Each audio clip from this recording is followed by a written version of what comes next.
এখন এগুলি যদি কারণ নসিবে থাকে আল্লাহ একটা সুবের মাইয়াশা, তাইলে আল্লাহ যদি বুঝান, ওনার হাবিজ তাইলে বুঝবান, নাহলে বুঝবে কেমন? বুঝবে না, কখনো বোঝা সম্ভব না। মানুষ তো বই পুস্তকে এরকমই লেখে, কিন্তু আসলে জিনিসটা কখনো এরকম না।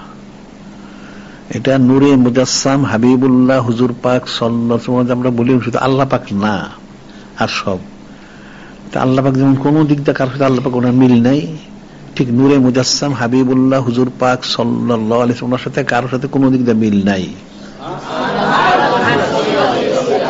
এখন মানুষ বুঝে না দেখে সে সেইভাবে বর্ণনাটা করে, কিন্তু বুঝতো দিয়ে তাহলে সে বর্ণনা করতো না। আর এটা তো বোঝাটা কখনোই স্বাভাবিক না, সম্ভব না। বুঝবে কোত্থেকে?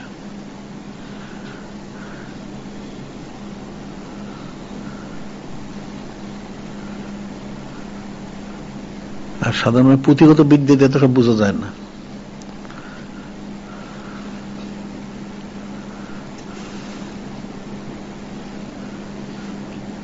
কারণ জাহেরি যদি দেখলে হইতো তাহলে তো ওই জামানা সবাই ইমান মুসলমান হয়ে যেত, কেউ মুসলমান তো হইল না, মুসলমান তো হয় না কেউ,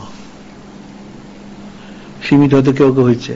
তা সাহাবায়ে কেরাম মাত্র ১৬ লক্ষ, মুসলমান হয়েছেন সর্বোচ্চ ৩ লক্ষ বলা হয়, লোক তো কোটি কোটি। তাহলে বুঝলো কোথায় মানুষ? মানুষ যদি সত্যি বুঝতে পারতো তাহলে সবাই একদম আমভাবে মুসলমানের কথা ছিল, হয় নাই তো। কঠিন বিষয়। এখন এগুলি হলো জিকির ফিকির মোরাকাম মুশাহাদা নিসবতের মাধ্যমে জিনিসটা জাহির হয়, এমনি জাহির হবে না। এটা